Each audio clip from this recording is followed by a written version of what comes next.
Corona ಆದ್ಮೇಲೆ ಪಾಪ ಪುಣ್ಯ ಅಂತೀವಿ. ಅದ್ಭುತವಾಗಿ ಪಾಸಿಟಿವ್ ಎನರ್ಜಿ ಇರೋದು ಎರಡು, ಒಂದು ಹಾವು, ಒಂದು ಗೋವು. ಶ್ವೇತವರ್ಣ ಹೆದರ್ಸೇ ಬಿಟ್ಲು ನಮ್ ಶ್ವೇತಾಂಬರಿ. ಆದ್ರೆ ಭಯಂಕರ. ಇವಾಗ ಅಪ್ಪಿ ತಪ್ಪಿ ನೀವು ಕ್ಯಾಮ್ರಾ ವಿಡಿಯೋ ಇಟ್ಕೊಂಡು ಅಲ್ಲಿ ಒಳಗೋದ್ರೆ ಗ್ಯಾರಂಟಿಯಾಗಿ ಕೊಡ್ತೀನಿ, ಯಾರಾದ್ರೂ 3 ಆಸ್ಪತ್ರೆ ಕಳಿಸ್ತಾನೆ ಡೈರೆಕ್ಟ್ ಆಗಿ. ನೀವು ಒಳಗೋದ್ರೆ ಅವ್ನ ಹೆಂಡತಿರ್ಗೆ ಏನಾರ ಮಾಡ್ತೀರಾ ಅಂತ ಅವನ್ಗೆ ಪ್ರತಿಯೊಬ್ಬರಿಗೂ ಹೆಸರಿದೆ. ಪ್ರತಿಯೊಬ್ರು ಯಾರ ಮಕ್ಕಳು, ಯಾರ ಮೊಮ್ಮಕ್ಕಳು, ಯಾರ ಅಕ್ಕ, ಯಾರ ಚಿಕ್ಕಪ್ಪ, ಪುಟಾಣಿ ಕರಿ ಇವನ್ಗೆ ಇನ್ನೂ ಒಂದು 15 ದಿನ ಆಗಿಲ್ಲ. ಆದ್ರೆ ನೀವು ಇದೇ ಬ್ರೀಡ್ ನೇ ಬೆಳೆಸ್ಬೇಕು, ಸಾಕಾಣಿಕೆ ಮಾಡ್ಬೇಕು ಅನ್ನೋ ಉದ್ದೇಶ ಏನು ಸರ್? ನಮ್ಮ ಉದ್ದೇಶ ಏನು ಅಂತಂದ್ರೆ ಎಲ್ಲಾರ್ಗೂನು ಇವಾಗ ಹೊಸದಾಗಿ ನೀವು ನೋಡ್ಬೇಕು, ಕರೋನಾ ಆದ್ಮೇಲೆ ಹಲವಾರು ಜನ ತಾವೂನು ಒಂದು ಅಗ್ರಿಕಲ್ಚರ್ ಮಾಡಬೇಕು, ತಾವೂ ಒಂದು ಗೋಪಾಲನೆ ಮಾಡಬೇಕು. ಮತ್ತೆ ಹಲವಾರು ನಮ್ಮ ಭಾರತೀಯ ಸಾಂಸ್ಕೃತಿಕ ವೈದ್ಯ ಪದ್ಧತಿಗಳು ಈಗ ಪ್ರಚಲಿತವಾಗ್ತಾ ಇದೆ. ಆಯುರ್ವೇದ ಇರ್ಬೋದು, ನ್ಯಾಚುರೋಪತಿ ಇರ್ಬೋದು. ನಿಮಗೆ ಹಾಗೆ ನೋಡ್ತಾ ಹೋದಾಗ ಇನ್ನು ಹೇಳಿದ್ರೆ ಆಕ್ಯುಪ್ರೆಷರ್ ಇರ್ಬೋದು, ಆಕ್ಯುಪಂಚರ್ ಇರ್ಬೋದು. ಇದ್ರಲ್ಲಿ ನಮ್ಮಲ್ಲಿ ಹಲವಾರು ಇದೆ, ಟೆಲಿಪತಿ ಇರ್ಬೋದು. ಹೀಗೆ ಹಲವಾರು ನಮ್ಮ ಏನ್ ಹೇಳ್ತೀರಿ ವೈದ್ಯ ಪದ್ಧತಿಗಳಿದೆ. ಅದರಲ್ಲಿ ಒನ್ ಆಫ್ ದೆಮ್ ಈಸ್ ಪ್ರಾಣಾಯಾಮ ಅಥವಾ ರೇಖಿ ಅಥವಾ ಪ್ರಾಣಿ ಕಿಲಿಂಗ್ ಅಂತೀವಿ. ಅಂದ್ರೆ ಬೇಸಿಕಲಿ ನೀವು ಆ ಒಂದು ಎನರ್ಜಿ, ಪಾಸಿಟಿವ್ ಎನರ್ಜಿ, ಅಂದ್ರೆ ಅದನ್ನ ನೀವು ಇಂಗ್ಲಿಷ್ ನಲ್ಲಿ ಪಾಸಿಟಿವ್ ಅಂಡ್ ನೆಗೆಟಿವ್ ಎನರ್ಜಿ ಅಂತೀವಿ. ನೀವು ನಮ್ಮ ಧಾರ್ಮಿಕ ಭಾಷೆಯಲ್ಲಿ ಪಾಪ ಪುಣ್ಯ ಅಂತೀವಿ, ಅಥವಾ ಆಡ ಭಾಷೆನಲ್ಲಿ ಕೆಟ್ಟದು ಒಳ್ಳೇದು ಅಂತೀವಿ. ಹೀಗೆ ಅದರಲ್ಲಿ ಯಾವ್ದು ನೀವು ಕೆಟ್ಟದ್ದು ಮಾಡಿದಷ್ಟು ನಿಮಗೆ ಕೆಟ್ಟದಾಗುತ್ತೆ, ಒಳ್ಳೇದು ಮಾಡಿದಷ್ಟು ಒಳ್ಳೇದಾಗುತ್ತೆ. ಸೊ ಆ ತರ ಒಂದು ನಿಮ್ಮಲ್ಲಿ ಏನಾದ್ರೂ ಒಂದು ಕಾಯಿಲೆ ಬಂದಾಗ ಅಂದ್ರೆ ನಿಮ್ಮ ದೇಹದಲ್ಲಿ ಹೆಚ್ಚು ನೆಗೆಟಿವ್ ಎನರ್ಜಿ ಸೇರ್ಕೊಂಡಿದೆ ಅಂತ. ಸೊ ಅದನ್ನ ಪಾಸಿಟಿವ್ ಎನರ್ಜಿಯಾಗಿ ಬದಲಾಯಿಸಬೇಕು ಅಂದ್ರೆ ನೆಗೆಟಿವ್ ತೆಗೆದು ಪಾಸಿಟಿವ್ ಹಾಕಬೇಕಾದಾಗ ನಿಮಗೆ ಅದಕ್ಕೊಂದು ಮೂಲ ಬೇಕು. ಎಲ್ಲಿಂದ ಪಾಸಿಟಿವ್ ಎನರ್ಜಿ ತಗೋಬೇಕು.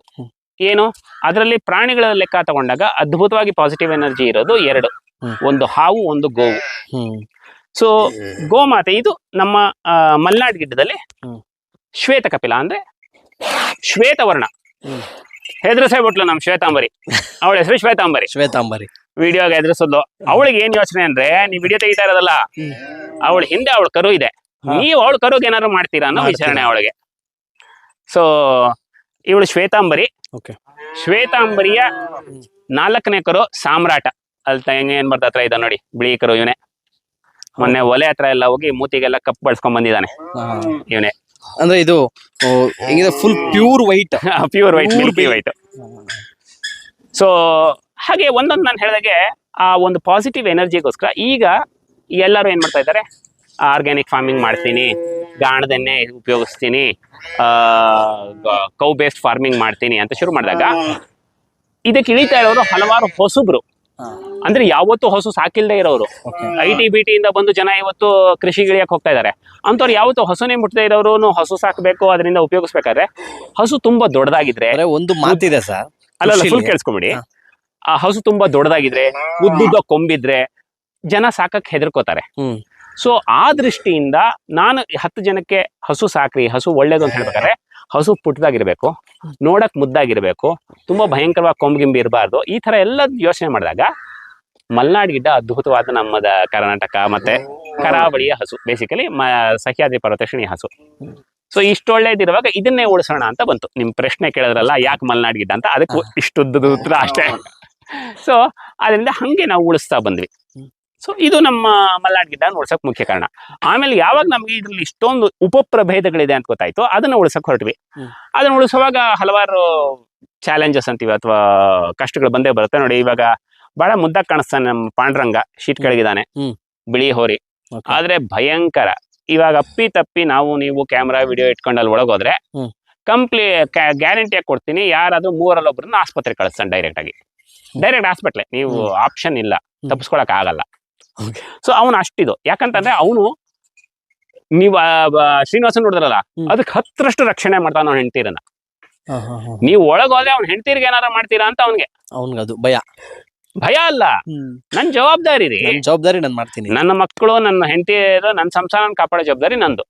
ನನ್ ಜವಾಬ್ದಾರಿ ನಾನು ನಿಭಾಯಿಸ್ತೀನಿ. ನೀನ್ ಯಾರು? ನೀನ ನೋಡೇ ಇಲ್ಲ, ಅದ್ ಹೆಂಗ್ ಒಳಗಡೆ ಬಂದೆ ನನ್ನ ಮನೆಗೆ, ನಡಿ ಆಚೆಗೆ. ಸೊ ಅದನ್ನ ಅರ್ಥ ಮಾಡ್ಕೊಂಡಾಗ ನಾವು ಅವಾಗ ಯೋಚನೆ ಮಾಡ್ತೀವಿ. ಸೊ ಹಾಗೆ ಮಲ್ನಾಡ್ ಗಿಡ್ಡ ನೀವು ನೋಡ್ದಂಗೆ ನನ್ನಲ್ಲಿ ಇವಾಗ ಒಂದು 3ರಿಂದ 4 ಪ್ರಭೇದ. ಅಂದ್ರೆ ಕಪ್ಪು ವರ್ಣದ್ದು, ಕೃಷ್ಣವರ್ಣದ್ದು, ಶ್ವೇತವರ್ಣದ್ದು ಮತ್ತೆ ಸ್ವರ್ಣವರ್ಣದ್ದೇ. ಅದಲ್ಲದೆ ನೀವು ಪಾರ್ಥಸಾರಥಿ ನೋಡಿದ್ರೆ ಅವನನ್ನ ನಮ್ಮ ಬೆಂಗಳೂರು ಕಡೆ ಅವ್ರು ರೂಪಾಯಿ ಕಲರ್ ಅಂತಾರೆ, ಗ್ರೇನ ರೂಪಾಯಿ ಕಲರ್ ಅಂತಾರೆ. ಸೊ ಅದು ಮತ್ತೆ ನೀವಲ್ಲಿ ಬ್ರೌನ್ ನೋಡಿದ್ರೆ ನಮ್ ಕೌಶಲ್ಯ ಮಗ ಕೌಶಿಕ ಬ್ರೌನ್ ಅಲ್ಲಿ ಪಕ್ಕ ಶ್ರೀರಂಗ ನಿಂತಿದ್ದ. ನಾನು ಇಬ್ರದ್ದು ಕಂಪ್ಯಾರಿಸನ್ ಮಾಡಿ ನಿಮ್ಗೆ ವ್ಯತ್ಯಾಸ ತೋರಿಸ್ದೆ. ಅವನು ಗೋಲ್ಡನ್ ಕಲರ್, ಇವನು ಬ್ರೌನ್ ಕಲರ್. ತಕ್ಷಣಕ್ಕೆ ಅವ್ರಿಗೆ ಆದ್ರೆ ಮೂಗಿನ ಸಿಂಬಿ ಕಣ್ಣುಗುಡ್ಡೆ ಎಲ್ಲ ನೋಡಿದಾಗ ನಿಮಗೆ ವ್ಯತ್ಯಾಸ ಗೊತ್ತಾಯ್ತು. ಸೊ ಹಾಗೇನೆ ಇದು ನಮ್ಮ ಬಾಲ್ವನ, ಅಂದ್ರೆ ಹಾಲ್ ಕುಡಿತಾ ಇರ್ತಕ್ಕಂಥ ಹಸುಗಳು. ಇನ್ನು ಹಾಲ್ ನಿಲ್ಸಿರ್ದೆ ಬನ್ನಿ ಬನ್ನಿ ಬನ್ನಿ ಬನ್ನಿ, ತಕ್ಷಣ ಗೇಟ್ ಹಾಕ್ಬೇಕಷ್ಟೇ. ಬನ್ನಿ ಬನ್ನಿ ಬನ್ನಿ. ಸೊ ಇದು ನಮ್ಮ ಬಾಲ್ವನ. ಬಾಲ್ವನದಲ್ಲಿ ನಮ್ಮ ಸೂಪರ್ ಒಬ್ಬನೇ ಮಲ್ನಾಡ್ ಗಿಡ್ಡ ಬಿಟ್ಟು ಸದ್ಯಕ್ಕೆ ಯಾರೋ ಬಿಟ್ಟು ಹೋಗಿದ್ದಾರೆ. ಇವನು ಮಾತ್ರ ಪುಂಗ್ನೂರು, ಬಟ್ ಅವ್ರು ಕರ್ಕೊಂಡು ಹೊಟ್ಟೋಗ್ತಾರೆ. ಸ್ವಲ್ಪ ದಿನ ಬಿಟ್ಟು ಹೋಗಿರ್ತೀವಿ ಅಂದ್ರೆ ಅದರಿಂದ ನಾವು ಮಲ್ನಾಡ್ ಗಿಡ್ಡ ಬಿಟ್ಟು ಇನ್ನು ಯಾವ್ದು ಇಡಲ್ಲ ಅಂದ್ವಿ, ಆದ್ರೂ ಸ್ವಲ್ಪ ದಿನ ಇಟ್ಕೊಳ್ಳಿ ಅಂತ ರಿಕ್ವೆಸ್ಟ್ ಮಾಡಿದ್ರು. ಸರಿ ಅಂತ ಇವ್ನಿಗೆ ಆಲ್ಮೋಸ್ಟ್ 1 ವರ್ಷ ಆಗಿದೆ, ಆದ್ರೂ ಕೂಡ ನಮ್ಮ ಕರುಗಳ ಜೊತೆ ಇದ್ದಾನೆ. ಸೊ ಇದೆ ನೋಡಿ ಇವನು ಧ್ರುವ ಬಂದು ದೇವಕಿ ಮಗ ಸ್ವರ್ಣ ಕಪಿಲ. ಇವಳು ನೋಡಿ, ಇವಳು ಬಂದು ಇನ್ನೂ ಲೈಟರ್ ಶೇಡ್ ಆಫ್ ಗೋಲ್ಡ್. ಇವಳು ಸುಲೋಚನ. ಇವನು ಗೋಲ್ಡ್ ಅಲ್ಲ, ಬ್ಲ್ಯಾಕ್. ಅವಳು ಗೋಲ್ಡ್. ಅವನು ತಾಮ್ರ ಕಪಿಲ ಅಂದ್ರೆ ಕಾಪರ್ ಗೋಲ್ಡ್. ಅಂದ್ರೆ ಇಲ್ಲಿರೋ ಪ್ರತಿಯೊಬ್ಬರಿಗೂ ಒಂದೊಂದು ಹೆಸರಿದೆ. ಪ್ರತಿಯೊಬ್ಬರಿಗೂ ಹೆಸರಿದೆ. ಪ್ರತಿಯೊಬ್ರು ಯಾರ ಮಕ್ಕಳು, ಯಾರ ಮೊಮ್ಮಕ್ಕಳು, ಯಾರ ಅಕ್ಕ, ಯಾರ ಚಿಕ್ಕಪ್ಪ. ಫಾರ್ ಎಕ್ಸಾಂಪಲ್ ಇವಾಗ ನಿಮ್ಗೆ ಹೇಳೋದಿದ್ರೆ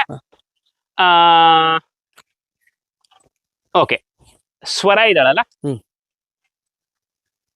ಇವಳು. ಇವಳು ಸ್ವರ. ಸ್ವರ ಇವಳಿಗೆ, ಇವಳು ನಮ್ಮ ಸುಶೀಲಂಗೆ ಚಿಕ್ಕಮ್ಮ ಆಗ್ಬೇಕು. ನಮ್ಮ ಸ್ವರ ಅವಳು ದೊಡ್ಡದಾಗಿದ್ದಾಳಲ್ಲ ಸುಶೀಲ, ಅವಳಿಗೆ ಚಿಕ್ಕಮ್ಮ ಆಗ್ಬೇಕು. ಯಾಕೆ ಅಂದ್ರೆ ಸ್ವರ ಅಮ್ಮನ ಅಂದ್ರೆ ಇವಳ ಅಕ್ಕನ ಮಗಳವಳು. ಅಂದ್ರೆ ನೀವು ಅದನ್ನು ಪ್ರತಿಯೊಂದು ನೋಟಿಸ್ ಇದೆ, ಯಾಕಂದ್ರೆ ನಮ್ಮಲ್ಲೇ ಹುಟ್ಟಿರೋದು. ಯಾಕಂದ್ರೆ ಇವಾಗ ಒಂದು ಇವತ್ತಿನ ಸಮಾಜದಲ್ಲಿ ಬೆಲೆ ಯಾವಾಗ ಬರುತ್ತೆ, ನೀವು ಪ್ರೊಫೆಷನಲ್ ಅಪ್ರೋಚ್ ಕೊಟ್ಟಾಗ. ಸೊ ಒಂದು ಡಾಕ್ಯುಮೆಂಟೇಶನ್ ಸರಿಯಾಗಿಟ್ಟಾಗ. ನೋಡಿ ಅವಳು ಚಂಪಕ, ಅವಳಿಗೆ ಎಲ್ಲಾರ ಕಂಡ್ರು ಪ್ರೀತಿ. ಅವಳು ಯಾರು ಬಂದ್ರು ಹೊಸಬ್ರ ಹತ್ರ ಬರ್ತಾಳೆ ಅವಳು. ಮತ್ತೆ ನಿಮ್ಮನ್ನ ನೆಕ್ಕಿ ಪ್ರೀತಿ ಮಾಡಿ ನೀವು 1 hour ಕೂತಿದ್ರು ನಿಮ್ ಜೊತೆ ಇರ್ತಾಳೆ. ಸೊ ಹೀಗೆ ಒಂದೊಂದು ಗುಣಗಳು. ಕೆಲವರು ಹತ್ರ ಹೋದ್ರೆ ಓಡೋಗ್ತಾರೆ, ಕೆಲವರು ಅವರೇ ಹತ್ರಕ್ಕೆ ಬರ್ತಾರೆ. ನಮ್ಮ ಮನುಷ್ಯ ತರನೇ ಅವ್ರ ಭಾವನೆಗಳು ಇದು. ಸೊ ನಾವು ಯಾವಾಗ ಅವ್ರಿಗೆ ಈ ಅವಕಾಶ ಕೊಡ್ತೀವಿ, ಫ್ರೀ ಆಗಿದ್ದು ಯಾರ ಜೊತೆ ಬೇಕಾದ್ರೆ ಫ್ರೆಂಡ್ ಮಾಡ್ಕೊಳ್ಳೋದ್ರೆ ಫ್ರೆಂಡ್ ಮಾಡ್ಕೊಳ್ಳಿ, ಓಡೋಗ್ರಿ ನಿಮ್ ಇಷ್ಟ. ಆದ್ರೆ ಒಂದು ಮಾಮೂಲಿ ಗೋಶಾಲೆ ಹತ್ರ ಒಂದ್ ಕಡೆ ಕಟ್ ಹಾಕಿ ಗೊಂತ್ ಹಾಕಿ ಕೂತ್ ಜಾಗದಲ್ಲೇ ಊಟ ಹಾಕೋದು, ಅಥವಾ ಯಾವಾಗಲೂ ಅಪರೂಪಕ್ಕೊಂದ್ಸತಿ ಆಚೆ ಬಿಡೋದು, ಈ ತರ ಅಲ್ಲ. 365 ದಿನ 24 ಗಂಟೆ ಕಾಲ ವಾರಕ್ಕೆ 7 ದಿನಾನು ಅವ್ರು ಫ್ರೀ. ನೀವು ನೋಡಿದ್ರಿ ಬ್ರೀಡಿಂಗ್ ಬುಲ್ಸ್ಗೂ ಗೂಳಿಗಳಿಗೂ ಮೂಗ್ದಾರ ಕೂಡ ಇಲ್ಲ. ಅದನ್ನೇ ಕೇಳಕ್ ಬಂದೆ ಯಾವಾಗ್ಲೇ ನಾನು ನಿಮ್ಗೆ.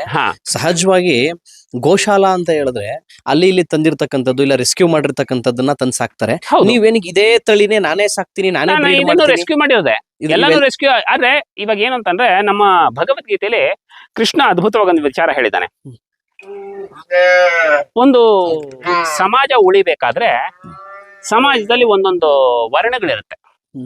ವರ್ಣ ಸಂಕರ ಮಹಾಪಾಪ ಅಂತ ಅನ್ನೋನು.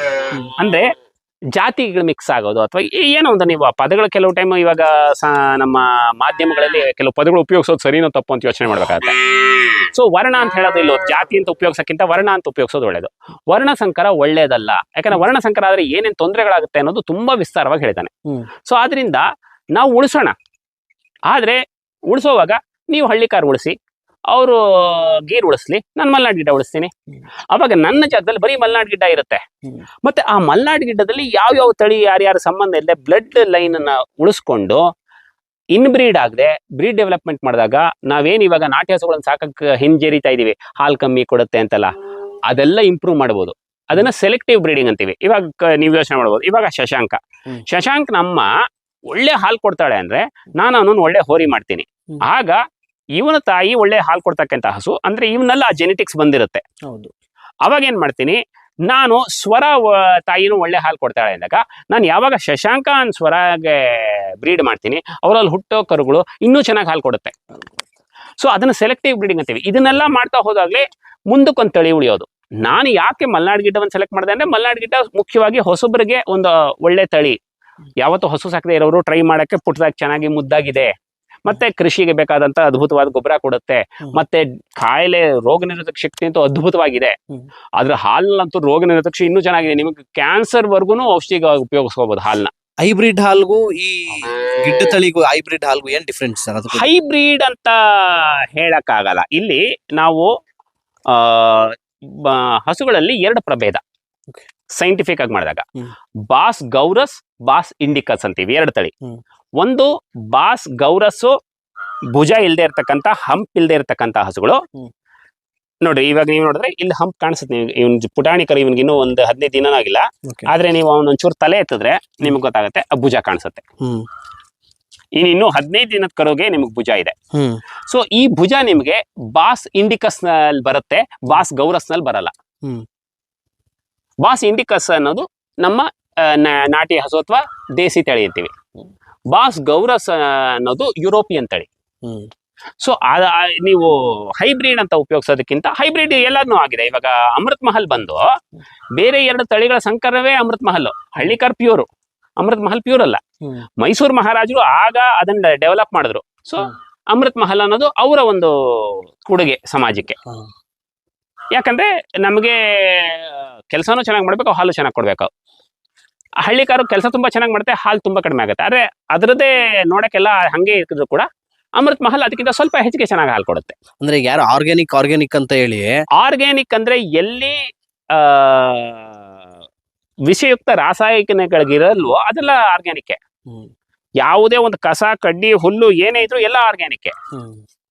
ಆದ್ರೆ ಅಲ್ಲಿ ರಾಸಾಯನಿಕಗಳಿರಬಾರ್ದು. ಅಲ್ಲ, ರಾಸಾಯನಿಕ ಇಲ್ಲದೆ ಬಳಸ್ಲಿಕ್ಕೆ ಸಾಧ್ಯನಾ, ಇಲ್ಲ ಬೆಳೆಸಕ್ ಸಾಧ್ಯನಾ? ಈ 100ಕ್ಕೆ 100ರಷ್ಟು ಸಾಧ್ಯ. ಯಾಕೆ ಅಂತಂದ್ರೆ 2ನೇ ಮಹಾಯುದ್ಧ ನಡೆಯಕ್ ಮುಂಚೆ ರಾಸಾಯನಿಕ ಮುಕ್ತ ಕೃಷಿನೇ ನಡೀತಾ ಇತ್ತು. ಅವಾಗ ಏನಾಯ್ತು, 2ನೇ ಮಹಾಯುದ್ಧ ಆದಾಗ ತುಂಬಾ ಪಾಶ್ಚಿಮಾತ್ಯ ರಾಷ್ಟ್ರಗಳು ಸಿಕ್ಕಾಪಟ್ಟೆ ಮದ್ದು ಗುಂಡುಗಳನ್ನ, ರಾಸಾಯನಿಕಗಳನ್ನ ರೆಡಿ ಮಾಡಿ ಇಟ್ಕೊಂಡಿದ್ರು. ಆಮೇಲೆ ಯುದ್ಧ ನಿಂತೋದ್ಮೇಲೆ ಏನ್ ಮಾಡೋದು, ಅವ್ರಿಗೆ ಇಷ್ಟೊಂದು ಎಷ್ಟು ಬೇಕಾಗುತ್ತೆ ಅಂತಿರಲ್ಲ, ಪ್ರೊಡಕ್ಷನ್ ಮಾಡಿ ತುಂಬಿಕೊಂಡು ಆಮೇಲೆ ನೋಡಿದ್ರು ಇದನ್ನ ಎಲ್ಲಿ ಹೆಂಗ್ ಉಪಯೋಗಿಸೋದು ಅನ್ನೋದಕ್ಕ ದಾರಿಗಳನ್ನ ಹುಡುಕ್ತಾ ಹೋಗಿ ಕಡೆಗೆ ಅದನ್ನ ಗೊಬ್ಬರವಾಗಿ ಮಾಡಿ ಎಲ್ಲರಿಗೂ ಗೊಬ್ಬರ ಕೊಡಕ್ ಶುರು ಮಾಡಿದ್ರು. ವಿಷ ಅಂತ ಗೊತ್ತು, ವಿಷ ಅವ್ರ ದೇಶದಲ್ಲಿ ಇರಬಾರ್ದು. ಅವಾಗ ಅದನ್ನ ಪ್ರಮೋಟ್ ಮಾಡಕ್ಕೆ ಒಂದು ಟ್ರೆಂಡ್ ಉಪಯೋಗಿಸಿ ಈ ತರ ಕೃಷಿ ಮಾಡಿದ್ರೆ ಇಷ್ಟು ಅದ್ಭುತವಾದ ಇಳುವರಿ ಬರುತ್ತೆ ಅಂತ ಅದನ್ನ ತುಂಬಿದ್ರು. ಅದು ನಾವು ಒಂದು 60-70 ವರ್ಷ ಮಾಡಿದ್ವಿ. ಇವಾಗ ಬುದ್ಧಿ ಬರ್ತಾ ಇದೆ, ತಪ್ಪು ಮಾಡ್ತಾ ಇದೀವಿ ಅಂತ. ಆದ್ರೆ ದೇರ್ ಆರ್ ಬಿಗ್ ಜೇಂಟ್ಸ್ ಅಂತೀವಿ ನಾವು. ಪ್ರಪಂಚದಲ್ಲೇ ದೊಡ್ಡ ದೊಡ್ಡ ಕಂಪನಿಗಳು, ಅವ್ರಿಗೆ ಗೊತ್ತು ಯಾರು ಎಷ್ಟು ದಡ್ರು, ಯಾರೆಷ್ಟು ಬುದ್ಧಿವಂತರು. ಸೊ ನಮ್ಮಲ್ಲಿ ಇಂಗ್ಲಿಷ್ ಒಂದು ಗಾದೆ ಇದೆ, convince them are confuse them. So ನಿಮ್ಗೆ ಕನ್ವಿನ್ಸ್ ಆಗ್ಲಿಲ್ಲ, ನಿಮ್ಗೆ ಕನ್ಫ್ಯೂಸ್ ಮಾಡ್ತೀವಿ. ಹಾಗೆ ಎಲ್ಲಾದ್ರಲ್ಲೂ ರಾಸಾಯನಿಕಗಳನ್ನು ಬರ್ತಾ ಬಂದ್ರು. ಯಾವ ಮಟ್ಟಿಗೆ ನಮ್ಗೆ ಗೊತ್ತೇ ಆಗಲ್ಲ ಕೆಮಿಕಲ್ ಅಂತ, ರಾಸಾಯನಿಕ ಅನ್ನೋದು ಗೊತ್ತೇ ಆಗಲ್ಲ. ಅದಕ್ಕೆ ನೀವು ಈ ತಳಿಗಳಿಗೆ ಏನ್ ಬೆಳೆಸಕ್ಕೆ ಇದಕ್ಕೆ ಆಹಾರಗಳಾಗ್ತಿರಲ್ಲ ಸರ್, ಅದಕ್ಕೆ ಬೆಳೆಸಬೇಕಾಗಿರ್ತಕ್ಕಂತ ಹುಲ್ಲುಗಳು, ಅದಕ್ಕೆ ಯಾವ್ದು ರಾಸಾಯನಿಕ ಬಳಸಲ್ವ ತಾವು? ಅಲ್ಲ, ಇವಾಗ ನಾನ್ ಬೆಳೆಸಕ್ಕೆ ಆಗಲ್ವಲ್ಲ, ಬೇರೆ ಕಡೆಯಿಂದ ತರ್ತೀವಿ. ಬೇರೆ ಕಡೆಯಿಂದ ಆ ಮೂಲ ನಾನು ಹುಡ್ಕಕ್ಕಾಗತ್ತಾ?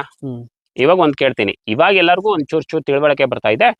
ಹಸು ಸಾಕವಾಗ ತಳಿ ಶುದ್ಧತೆ ಇದೆಯಾ, ಮಲೆನಾಡಿನಿಂದಾನೆ ಹೋಗ್ತಾರಣ, ಪ್ಯೂರ್ ಸಿಗುತ್ತೆ. ತಿಪ್ಟೂರ್ಗೆ ಹೋಗೋಣ, ತೆಂಗಿನಕಾಯಿ ಪ್ಯೂರ್ ಸಿಗುತ್ತೆ. ಇವತ್ತು ಅವಕಾಶ ಇದೆ. ಮೊನ್ನೆ ಹೆಂಗಿತ್ತು ನಿಮ್ಗೆ, ಇವತ್ತೊಂದಷ್ಟು ವರ್ಷಗಳ ಹಿಂದೆ ಇಂಥ ಲಾರಿ ಗಿರಿ ಟ್ರಕ್ ಹೈವೇಗಳೆಲ್ಲ ಆಗಕ್ ಮುಂಚೆ ನಿಮ್ಗೆ ಗೊತ್ತಿತ್ತು ಅವರೇ ಒಂದು ಇಲ್ಲಿಂದ ಒಂದು ಬಿಜಾಪುರ್ಗೆ ಹೋಗ್ಬೇಕಾದ್ರೆ ಎಷ್ಟು ತಿಂಗಳುಗಳು ಬೇಕಾಗ್ತಿತ್ತು ಅಂತ? ನಡ್ಕೊಂಡು ಹೋಗ್ಬೇಕಾಗಿತ್ತು, ಎತ್ತಿನ ಗಾಡಿಲಿ ಹೋಗ್ಬೇಕಾಗಿತ್ತು, ತಿಂಗಳಾನ್ಗಟ್ಲೆ ಆಗೋದು. ಹೋಗಿ ಸೇರಿದ್ ಯಾವಾಗ ಹೊರಡ್ತೀಯ ಅನ್ನೋದು ಕೇಳಕ್ ಫೋನ್ಗಳಿರ್ಲಿಲ್ಲ. ಹೌದು. ಆದ್ರೆ ಯಾವಾಗ ನಾವು ಡೆವಲಪ್ ಆಗ್ತಾ ಬಂದ್ವಿ, ಈ ಹೆಚ್ಚು ವಿಚಾರಗಳು ಹೆಚ್ಚು ಜನಕ್ಕೆ ತಿಳಿತಾ ಬಂತು. ಅವಾಗ ರಾಸಾಯನಿಕ ಏನು ಎತ್ತ ಮೂಲ ಹುಡ್ಕಕ್ ಯಾರಲ್ಲೂ ಸಾಧ್ಯವಿಲ್ಲ. ಅಂದ್ರೆ ಈಗ ಆದ್ರಿಂದ ನಾನು ನನ್ನ ತಳಿ ಬಗ್ಗೆ ಕಾನ್ಸಂಟ್ರೇಟ್ ಮಾಡ್ತೀನಿ ಹೊರತು ಅದಕ್ಕೆ ಬರೋ ಊಟದ್ದನ್ನು ನಾನು ಕಾನ್ಸಂಟ್ರೇಟ್ ಮಾಡ್ತಾ ಹೋದ್ರೆ, ಊಟ ನನ್ ಪ್ಯೂರ್ ಸಿಗುತ್ತಾ ಸಿಗಲ್ವಾ, ಆ ಊಟ ಬೆಳೆಸೋನ್ ರಾಸಾಯನಿಕ ಹಾಕ್ತಾ ಇದ್ದಾನ ಇಲ್ವಾ ಅಂತ ನಾನು ಅದನ್ನ ಹುಡ್ಕಕ್ ಹೋದ್ರೆ ಇಲ್ಲಿ ಹಸು ನೋಡೋರು ಯಾರು? ಹೌದು. ಇವಾಗ ನನ್ನ ಅವಶ್ಯಕತೆ ದಿನಕ್ಕೆ 1.5 ಟನ್ ಆಹಾರ, ಒಂದು ದಿನಕ್ಕೆ. ಸೊ ನನ್ಗೆ ಯೋಚನೆ ಯಾವತ್ತು ಅಷ್ಟು ಆಹಾರನ ವ್ಯವಸ್ಥೆ ಮಾಡೋದ್ರ ಬಗ್ಗೆ ಇರುತ್ತೆ ಹೊರತು ಆ ಆಹಾರನ ಹೆಂಗೆ ಬೆಳೆದ್ರು ನನ್ನ ವ್ಯವಸ್ಥೆ ಇರಲ್ಲ.